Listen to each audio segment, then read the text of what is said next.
Yeah, I mean, there's a million things that I could say about what brings me here. Long story short, 10 years ago, this is now going to be our 10th season. I, myself and a group of people started an eco-village just 20 minutes outside of downtown Montreal called Valhalla. It's basically a piece of land that we're transforming into eco paradise and literally being able to build like a 150-person community. I have been directly involved in starting many eco-villages from a brand perspective, building websites, building logos for eco-villages all around. I'm actually involved in one right now we're helping raise money for, which I actually met. Will was on a call at one point about with the Momentum Collective and the crew around that. So I've been around, I've visited eco-villages literally everywhere on the planet, and I'm currently the main manager and operator of one. But my talent is more around storytelling. My personal talent is actually more around storytelling than it is around farming. Although we are producing and planting more than ever before. And we're the closest eco-village that I know to a city center on the planet. So, I mean, we're 20 minutes away from downtown Montreal, which is 3 million person plus city. So, I mean, you're talking like our neighbors have like multi-million-dollar houses with like tennis courts in their backyard, and then it's our farm. So it's very interesting. Yeah, it's very different than I think most eco-villages. And I would say, you know, where the conversation with Rieki kind of picked up is I'm very interested in integrating crypto as well as kind of NFTs. So we actually minted our first ever garlic row NFTs. So what I would call real world asset NFTs, so that people can invest in the farm in small ways and kind of get return on commodities. And they're very specifically commodity trading and futures, and have kind of ownership of stake. We want to have ownership of stake of particular roles or like mini businesses within the community. But most importantly, or well, the kind of the ultimate vision of this is, what if we have a GPS specific or geofence specific based coin where people would do a proof of work by literally physically showing up on a project like Valhalla. And Valhalla would be the first one we would test it in. We would get the coin dynamics going. I've done a lot of CFO style like planning, and I have like models for the entire thing of how this can work. Where I have to get to now is getting kind of a white paper and kind of more I'll call it tokenomics of this particular coin mapped out, but I have some of that already in place. And the stage where I'm at and kind of the conversation I had is, well, what if we document this process? Meaning, what if not only do we implement it, but then I use my skill set and my team around me to essentially produce podcast content, produce video vlogs of like, hey, here's actual crypto being actually used in an actual community of people that is actually growing food now. And like currently operating with hundreds of people showing up, thousands of people showing up each and every week, year, so on. So it's like, this isn't like some future thing we're funding something eventually. It's like literally there are people showing up right now. We have tons of men's circles, women's circles, ceremonies, like you name it. People are showing up for all kinds of different stuff right now. So that's kind of, that's, it's not a very short answer, but it is like a encompassing answer to why I'm here. Beautifully poignant. Amazing. Sure. Yeah. Yeah. So, yeah, I mean, I'm at the stage right now where I've got kind of a team of people who are willing to document, and we're actually got a couple of sponsors around like just gear and tools and clothing and stuff that we're going to be doing there, and just kind of helping them bring on a little bit of the team. And then in full transparency, I've just been having a bunch of conversations with kind of blockchain crypto experts around like, hey, what would you build this on? And, you know, and some people are like, oh, well, you have to build it on holochain. And other people are like, well, you have to build it on this thing. And so I'm just kind of understanding what people are saying. And you know, I have some understanding of this, but I haven't done the dev work on a blockchain front yet. Even though I do have a full dev front end, back end dev team that essentially can build anything and design anything. So I feel like I'm kind of uniquely positioned because I'm kind of in the tech finance world and marketing world, but I'm also in the ground, like on the ground. We plant more trees than almost anybody I know kind of world too. And we have thousands of garlic and thousands of people showing up. So I can kind of bring together people on both sides of the equation powerfully. Wow. Yeah. Thank you. Yeah, Marc was one of the first instigators of our VC, whatever we're still calling it now. So Yeah. kind of been here at the beginning and where you kind of see the actual structure form. We're like, okay, well, we can actually build templates for villages using everything Valhalla's done. So, Marc and Exactly. Valhalla were pretty much at the formative stages of this, and where we even got the confidence to kick a lot of this off to begin with.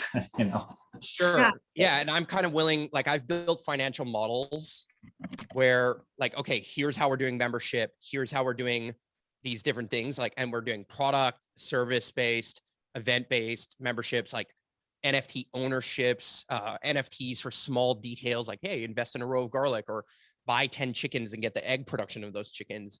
I've done term sheets for that now that have been all vetted through a lawyer. We've done graphics for that. We actually minted our first one yesterday and we got that online and we recorded that whole process as a 2-hour podcast, which I'd never done anything on OpenSea or I'd never minted anything as an NFT. So it's like, that's the journey that a lot of people are following us on. And yeah, there's lots of, I mean, I could talk forever about this stuff, but we're very much willing to kind of pioneer specifically, not only like what we're trying, but also the documentation side. So cool. Yeah. And a quick intro on Sydney. She's been doing perma tours and was actually coming to this to do NFT launches to fund good initiatives and all that stuff. So she was looking for an NFT project platform to kind of align with and bring another completely awesome organization and group of artists. And anyway, so she's been doing that. And then also permatours. So permatours is doing permaculture launches and groups across the world. So this would be, she could team up with specifically North America, probably, maybe globally as well, but doing actual village launches at projects that we go to and bringing people there to set up the permaculture gardens and do that stuff. Anyway, I'll let you say. I'm happy to report that Canada will be free soon, thanks to the truckers. Yeah, I mean, look, great. Anything I could do to support you in that, let me know. Thank you so much. I do have to leave in a few minutes. I'm speaking with my friend. She does a lot of activism with Indigenous groups, and I'm hoping to partner with her around an art piece that can fund a village or some kind of initiative there. But there was one really cool project that I wanted to mention. It's just a concept right now, but it's an eco-village in Guyana, which has some of the highest rates of domestic violence in the world. And it's for women survivors of domestic violence. And there is a property right now that they're looking at. It's like an island, so extra secure. And the woman there is like a permaculturist and she wants to partner with this organization. And this is an example, Rieki, of a group that like doesn't have a structure, but like I would feel so good about supporting them and having them be one of the 12 because of the initial intention and mission.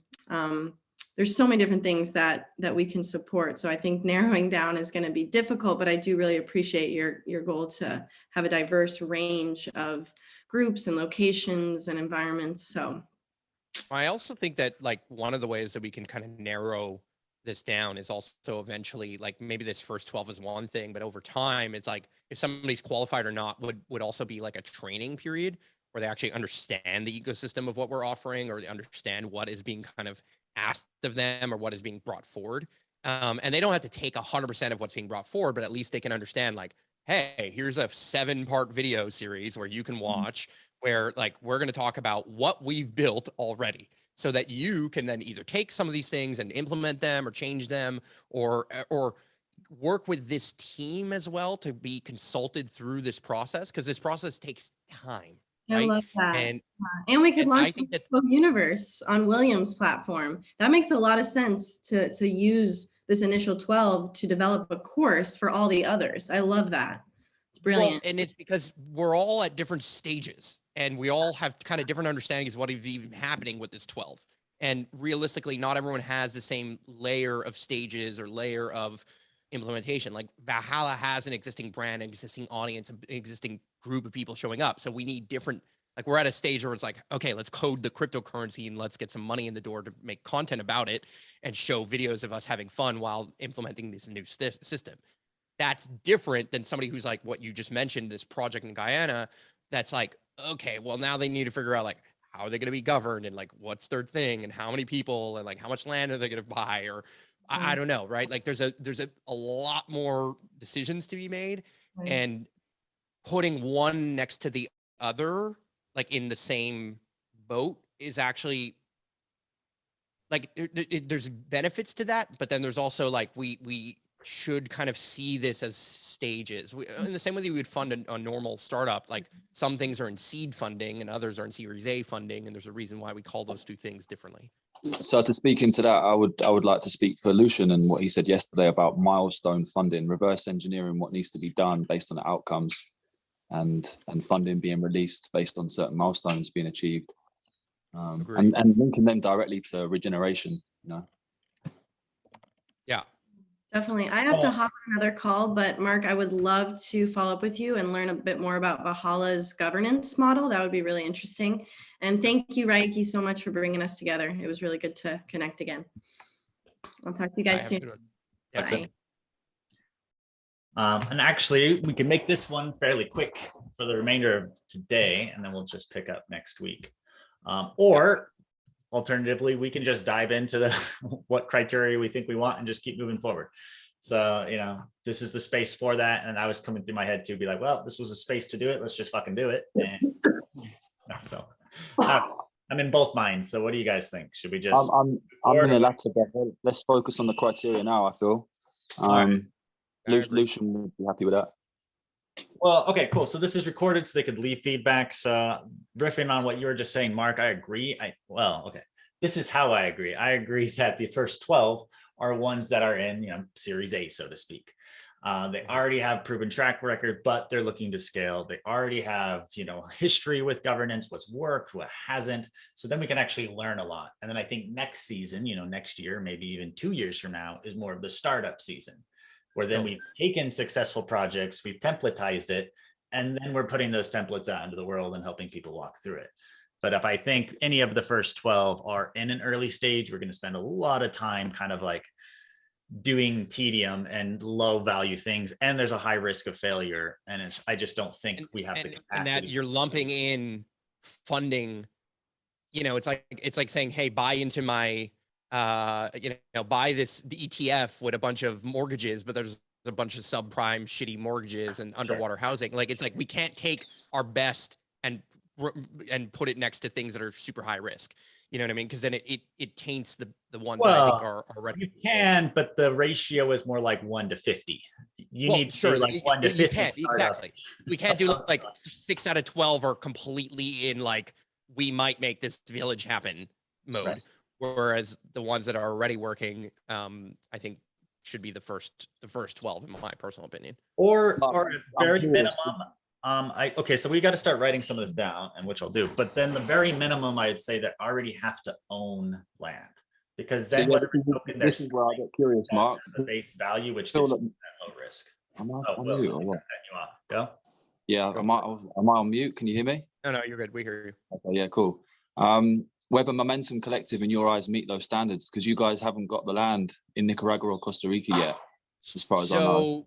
So to me, Momentum is like on the cusp of meeting those standards, but I agree that they do not yet meet that standard. Meaning Momentum is at, I can tell you right now, Momentum is at the stage of signing an LOI. So we have the lawyers are talking. We've figured out what phase 1, 2, and 3 will look like. We're now currently in the mapping phase and in the fundraising phase, right? So the interesting thing about Momentum, and this could be very specific, is like, if the land is under contract, maybe it does qualify, but if the land isn't under contract, maybe it doesn't. Right. Or I think, and I agree, there are 12 projects out there where the land already is in possession. We can start with those. And the next cohort is the people who are getting the land. Suggested yesterday that we have at least one that hasn't got the land yet, because there are others that the land and they need something to follow to learn how to acquire the land. And I feel very strongly that Momentum Collective and Therese should be involved in this. Just being aware of, how far you guys have come and where you're at right now. And one of the criteria that your community meets is the members, like the artists, the people that are involved. And they're the type of people that are going to spread the word and invite more people to learn more about what we're doing and how to do it. So I think that's one of the criteria too, is that who's actually involved in the community and what reach do they have. Well, and the beauty of Momentum is that although they might not have land, they do run events, meaning they are constantly a steward of community worldwide on a constant ongoing basis that is not just an idea, meaning they've executed residencies at Punta Mona, at Macau, at Ometepe, or wherever they are, right? So it's like they've done these things. And I think, again, I agree with Momentum / Ka kind of being involved, but and they'll hear about it through me regardless. But I'm not, yeah, I'm definitely not a no. I'm involved in that project too, so I'm a yes. Well, okay, so this is helpful in a weird way. Okay, so there's two ways we could go about this. We can think of the projects we want to be involved and then reverse engineer criteria to suit them. Or, think of the best criteria and then find the right projects. And it might, anyway, or we do a combination of both, which it looks like we're doing. I say the first criteria then to move this forward is land under contract. And it sounds like Momentum might be able to meet that, and then that would be great. But we need something that's already a deal in place. There's already a contract. It's like, great, if we raise the 3 million or whatever we need, then we will purchase this, and this is the land. Opposed to people. So it's either they already have land or land under contract and they have a pitch deck and the land like already signed, like meaning they just need to fundraise. Like if that's already there, brand, pitch deck, land under contract, that qualifies to me in some capacity. And then obviously an existing project with existing land that's already under, production, that also qualifies. Which is kind of funny because we've got the land and we're actively functioning, but we don't have any pitch deck or website or anything yet. I get that. I started there too.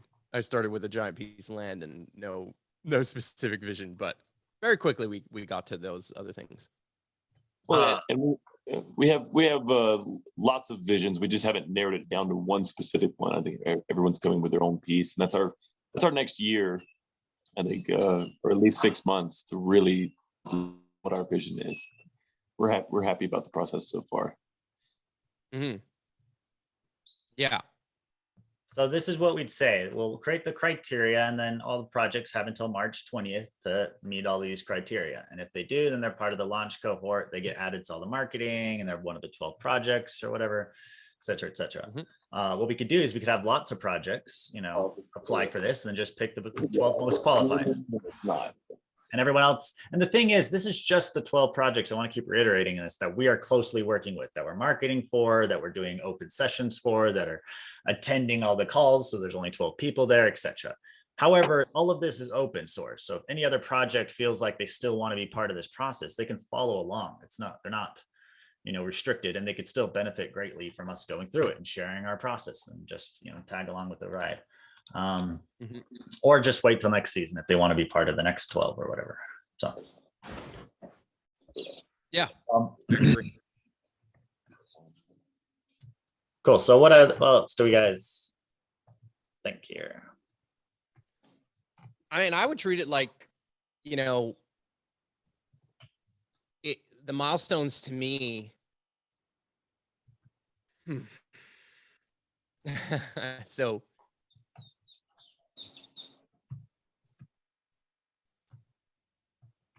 okay. When we're talking about milestones, what we're talking about is milestones that are specific to them being marketed as part of a kind of crowdsourcing, crowdfunding type style campaign. That's what we're like specifically talking about, the projects being kind of put out there to raise funds with or for. Right. So this is for the March 20th milestone, if we're calling. That I get. Yeah. But imagining these milestones are kind of rinse and repeating over a certain cadence. Like it could be once every 6 months or once a year or whatever it is. So the milestones are kind of similar regardless. Like it's kind of like to apply, you need this. Like, it's like to apply for this job, you need a college degree. Well, you either have one or you don't, and that's that. You know what I mean? Yeah, I think that there's if I were to invest in a project, I would want to know who the team is. I would want to know if they have a budget or financial plan of any kind, or a model, a business model or a growth model. Are they going to claim a GMO cornfield and plant a bunch of fruit trees and wait 7 years before there's fruit? Or are they going to turn it into a market garden? Are they going to turn it into an artist residency, which is more like COD and run a retreat center in Costa Rica? Like, do they have a model, and is that model something that we can look at, or that they have documentation on? An optional criteria, but I think a criteria nonetheless is, do they have somebody who can document the journey? You know, do they have an existing social presence, or do they have an existing capacity, or are they willing to create a new social presence or capacity where they can get this up and out and show the process, not just the destination? I think that's like, I don't want to say it's a absolute criteria, but I see that could, you know, be something we could score against, if that makes sense, or score for or against kind of thing in picking. So that's kind of more of like a judgment criteria, less an application criteria possibly. But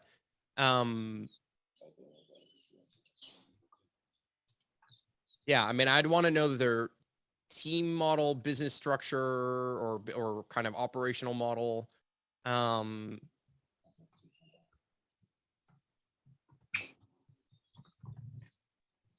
I would be curious also about like what their offer might be. You know, is there a way where, you know, hey, there's a group of people coming together, we're helping you raise funds. Is there an offer that you're going to come out with at the other end of this that then kind of gives back? Like, or is there something that, like, what would they see as the kind of give back to the community that everyone else gets to use? Kind of like what you just mentioned, the open source thing. Right. So kind of like offer to the world, or offer. Well, yeah. Well, offer to the world, but also like, you know, imagine we're treating this like a Kickstarter. Well, in many scenarios, you kind of raise money at different price points. You kind of give back a little something like, oh, you get a t-shirt, or you get access to our course, or you get our product, you know, the pre-launch of our product, or you get access to right. Okay. So like, is there a way where this is incentivized by the people who are giving, that now say, yeah, I really want to see this happen because I'm going to get this thing also in return, which kind of potentially can. Absolutely.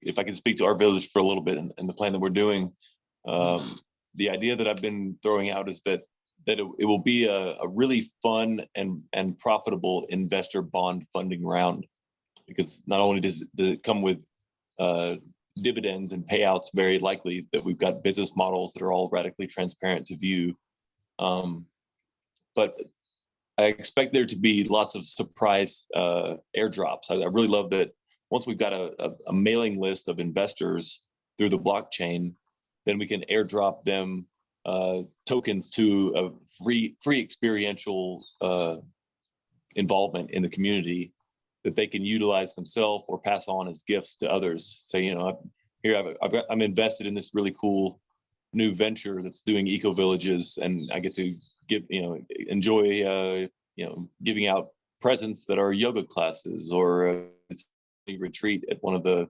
nice centers to experience what you've invested in, and experience the best of that. Mm-hmm. Yeah, that's great. I also think commitments could then look clear, like commitment to, let's say, a once monthly or once quarterly update. Like, you know, somebody donates a bunch of money to a project, they want to kind of hear what's going on with that project. How's it functioning, going? Is there progress? Has this made a difference? Imagine that it's kind of less of a criteria, but like, well, it could be a criteria in the sense that it's like, hey, how do you plan on showing up? Not only to the kind of like the meetings where, you know, you're waiting to hopefully raise cash, but also kind of like, again, back, almost a giving back model over time.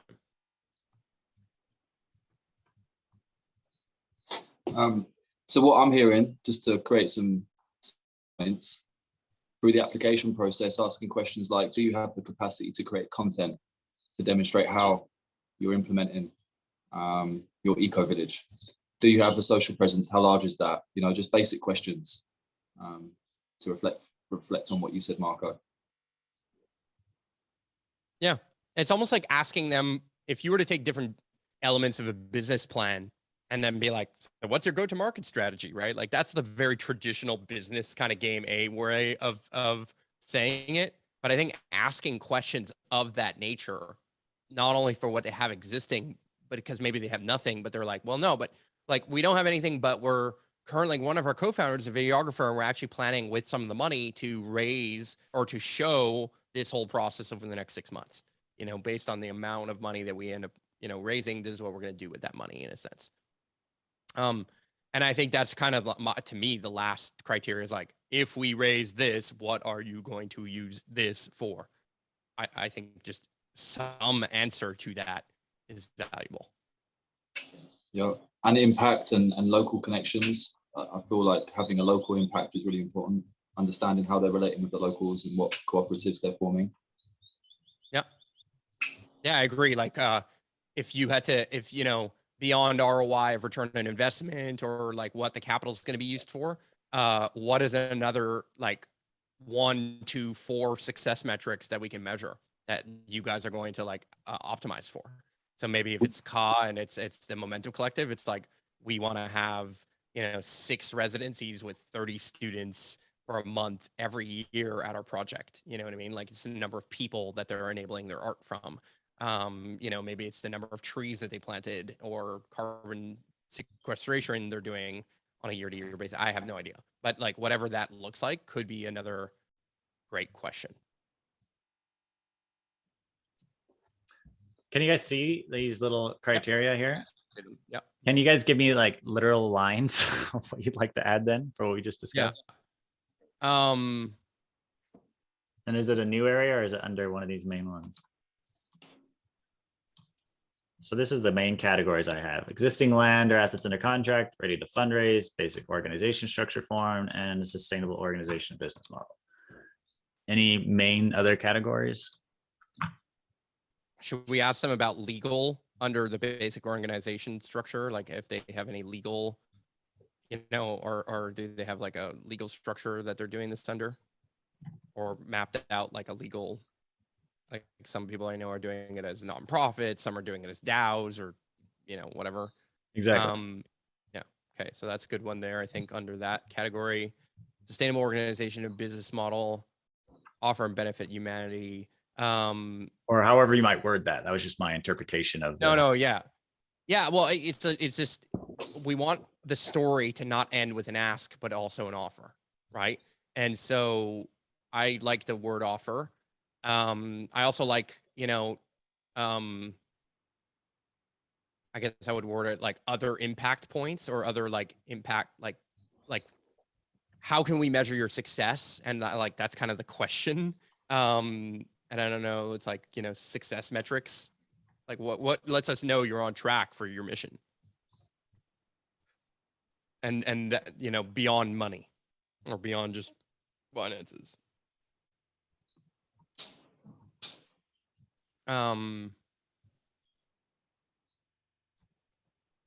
Oh, timeline. Do they have a timeline? Which could go under ready to fundraise or could go under that. Yeah. So model use of capital, incentives and rewards. So pitch deck and timeline. Yeah. Mm-hmm.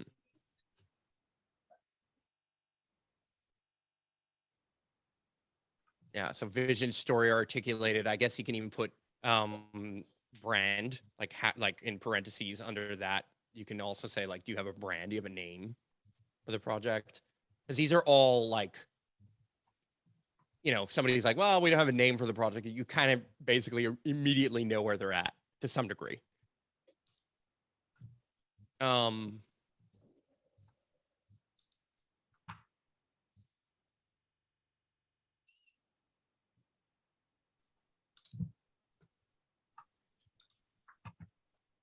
Yeah, I'm trying to think of it. Rieki, Marco, can you hear me? Yeah, we can hear you. Me. Well, we did when you said that. Can't hear you now if you're talking. Break it up a little bit. The connection's a bit weak. Yeah. Well, it might be because I'm sharing this. Let me stop.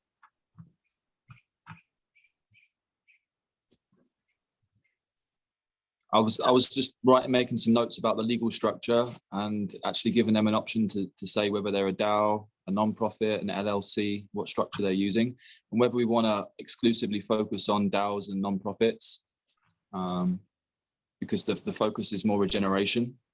Oh, right. And that's why the criteria is that your legal structure is mapped out. It's just that you figured it out. You know what you're going to do. It could be anything. It's just that you've got one. Because that's a big barrier. If they don't have that, then that could really hold them up, or, you know. Yeah. And it's hard to say that every one of them is the same, right? Like, so I'll give you an example. Our project of Valhalla is structured as a farm. From a legal perspective, that enables us in North America, gives us a lot of rights to be able to build stuff and do a bunch of things. So it's technically still a kind of traditional business. It's not a nonprofit, but it has like all the rights to build on the property based on the farmer tag and all the benefits that come with that. And it has lots of benefits in like Canada and the US. Whereas in other places, it will have DAO structures or other things potentially. Or it could be a farm with a DAO, or a farm with like other, you know, like sociocracy. Sometimes people really are fans of, or whatever. I think it's going to be complicated in some ways, but I think the goal is like Rieki was saying, it's like, we want to know that you've kind of thought it out. And I think we just, oh, he's back.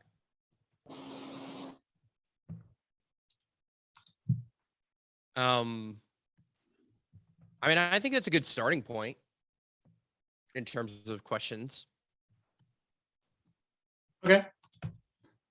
Well, we're actually almost at the top of the hour anyway. So here's the deal. We can work asynchronously on this. You all have creator access rights, or at least you should. If you don't, just send me a message. I'll give you another invite. So you can come here and add some, alter them. I would suggest just adding stuff, and then we can always cut back if we have too much, rather than deleting things. But yeah, we can just keep working on this together, and then pick up next week, finalize it, and then we're ready to send this out and pick our 12.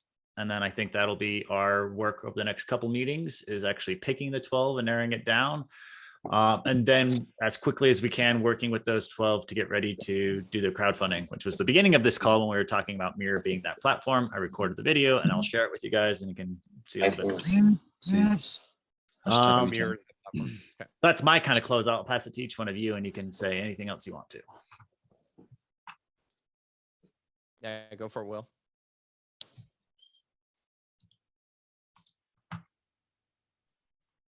Not sure he's. I think he wants to go, but.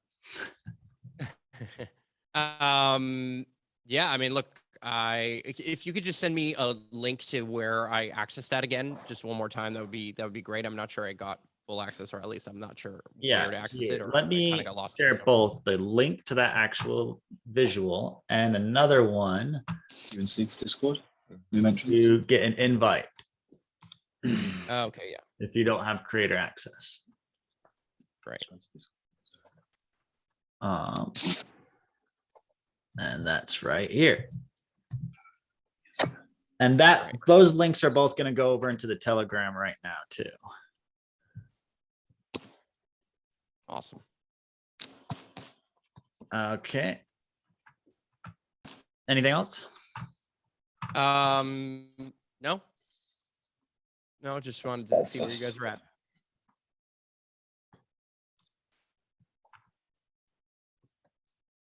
Okay, so we'll type their closeout. Got it. I was trying to give you space. Awesome. Then we'll see you all next week, and then just go in there, add all your different projects. Momentum Collective 2, please get that one up there. It does sound like they're pretty much, they might be one of the 12. So just add it to the Git book so that it has the highest chance of actually being selected. And we'll go from there. Okay, great. Cool. Excellent, brother. See you soon. Have a good one. All right.